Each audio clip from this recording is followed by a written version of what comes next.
ఎవరైనా పార్టీ నియమ నిబంధనలకు లోబడే పని చేయాల్సి ఉంటుందన్నారు బీఆర్ఎస్ నేత ఏనుగుల రాకేష్ రెడ్డి. పార్టీని ఇబ్బందులకు గురి చేసేలా కవిత వ్యాఖ్యలున్నాయని తెలిపారు ఆయన. కొంచెం కష్టమైనా కవితపై నిర్ణయం తీసుకోక తప్పలేదన్నారు.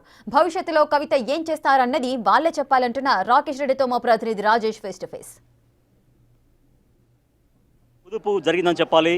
బీఆర్ఎస్ ఎమ్మెల్సీ కేసీఆర్ కుమార్తె కల్వకుంట్ల కవిత బీఆర్ఎస్ పార్టీ నుంచి బహిష్కరించబడ్డది. సో గత కొద్ది రోజులుగా కవిత అనేక కామెంట్స్ చేస్తున్నారు. అంటే ఎక్కడ కూడా కేసీఆర్ని ఆమె ఒక్క మాట అనడం కానీ కేసీఆర్ని కాపాడుకుంటూ వస్తుంది, కానీ కేసీఆర్ వెంట దయ్యాలున్నాయని మాట్లాడడం కావచ్చు.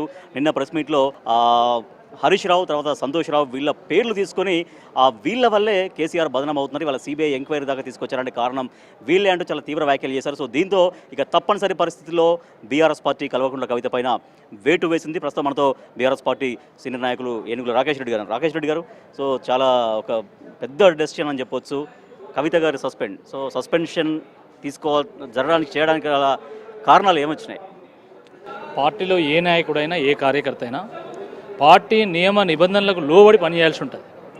కానీ ఇటీవల కాలంలో కవిత గారు చేసినటువంటి కొన్ని వ్యాఖ్యలు పార్టీని ఇబ్బంది పెట్టే విధంగా ఉన్నాయి. కాబట్టి ఈరోజు రేవంత్ రెడ్డి గారి అరాచకాలను ఎదుర్కొంటూ ప్రజా పోరాటంలో విజయవంతంగా కార్యకర్తలు ముందు వెళ్తున్నటువంటి నేపథ్యంలో కార్యకర్తల యొక్క నైతిక స్థైర్యాన్ని దెబ్బతీసే విధంగా ఉన్నాయి. కాబట్టి కొంచెం కష్టమైన ఈ నిర్ణయం తప్పలేదు. సో ఒకటి అంటే ముందే పార్టీ శ్రేణులు ఊహించారా ఇక కవిత గారి పైన ఇటువంటి వేటు పడుతుంది అన్నటువంటి ధోరణిలో పార్టీ కార్యకర్తలు నాయకులు ఊహించారా గత కొద్ది రోజులుగా జరుగుతున్నటువంటి పరిణామాల రీత్యా? అంటే ఎక్కడికి వెళ్ళినా కూడా పార్టీ కార్యకర్తలు దీని మీద చర్చించుకుంటున్నారు. అరే పార్టీ ఒకవైపు వెళ్తూ ఉంటే కవిత గారు ఇంకో రకంగా వ్యాఖ్య చేస్తున్నారు, ఇట్లయితే ఎట్లా మన పార్టీ అనే ఆవేదన ప్రతి ఒక్కరిలో ఉంది. ఇది వాస్తవం. కాబట్టి పార్టీని కాపాడుకునేటువంటి దాంట్లో భాగంగానే ఈరోజు ఒక కష్టమైనటువంటి నిర్ణయాన్ని పార్టీ తీసుకోక తప్పలేదు. వాస్తవానికి జాగృతి సంస్థ ద్వారా తెలంగాణ ఉద్యమంలో తెలంగాణ పోరాటానికి తెలంగాణ తత్వం నల దిశలా చాటడానికి వారు మంచి కాంట్రిబ్యూషన్ చేశారు.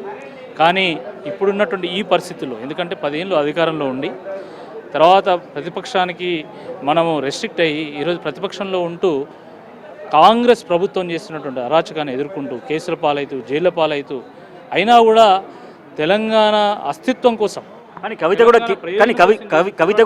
కూడా కేసీఆర్ కాంగ్రెస్ ప్రభుత్వాన్ని విమర్శిస్తుంది, ముఖ్యమంత్రి రేవంత్ రెడ్డి విధానాలని వైఖరుల్ని ఆమె కూడా విమర్శిస్తుంది.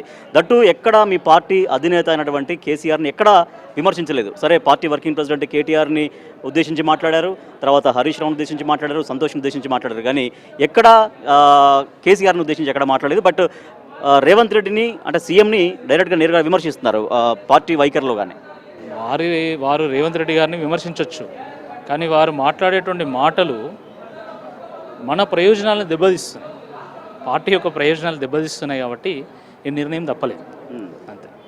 సో మరి ఇప్పుడు బీఆర్ఎస్ పార్టీ సగటు కార్యకర్తల పరిస్థితి అంటే ఇప్పుడు చాలామంది మొదటి నుంచి ఇప్పుడు కవితని అభిమానించారు, అందరిని అభిమానించారు. ఇప్పుడు కవితని పార్టీ నుంచి సస్పెండ్ చేస్తే బీఆర్ఎస్ పార్టీ శ్రేణుల్లో కొంత వర్గంలో ఎటువంటి రియాక్షన్ వస్తుంది అనుకుంటున్నారు?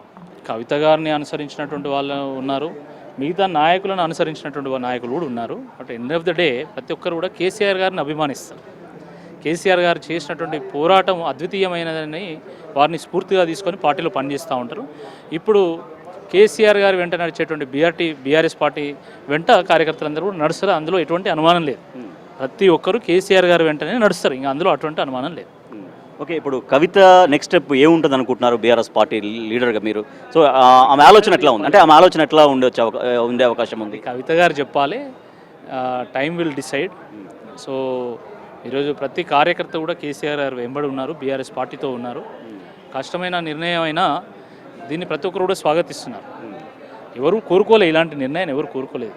కానీ మరి పార్టీని కాపాడుకోవాలంటే ఈ నిర్ణయం తప్పదు. కాబట్టి అందరూ కూడా కేసీఆర్ గారు వెంట నడవడానికి సిద్ధంగా ఉన్నారు. కవిత గారు ఏం చేస్తారనేది కవిత గారితో నడిచేటువంటి వాళ్ళు చెప్పాలి, మేము కాదు చెప్పేసి. అనేటువంటి వరుస సంఘటనలు ఉంది బీఆర్ఎస్ పార్టీకి మరింత ఇబ్బందికరం అనిపిస్తున్నాయి. ఎందుకంటే కాళేశ్వరం కమిషన్ రిపోర్ట్ రావడం కావచ్చు, సిబిఐ ఎంక్వైరీకి ప్రభుత్వం ముందుకెళ్తుండడం కావచ్చు, ఈలోపు ఇప్పుడు కవిత పార్టీని సస్పెండ్ కావడం కావచ్చు, బీఆర్ఎస్ పార్టీ మరింతగా ఇబ్బందుల్లో పడుతున్నట్టుగా అనిపించట్లేదా? ఇప్పుడు కాళేశ్వరం అనేటువంటి ప్రాజెక్టు తెలంగాణ ప్రయోజనాల కోసం కట్టినటువంటి ప్రాజెక్టు తప్ప కేసీఆర్ గారి ప్రయోజనాల కోసం కట్టినటువంటి ప్రాజెక్టు కాదు.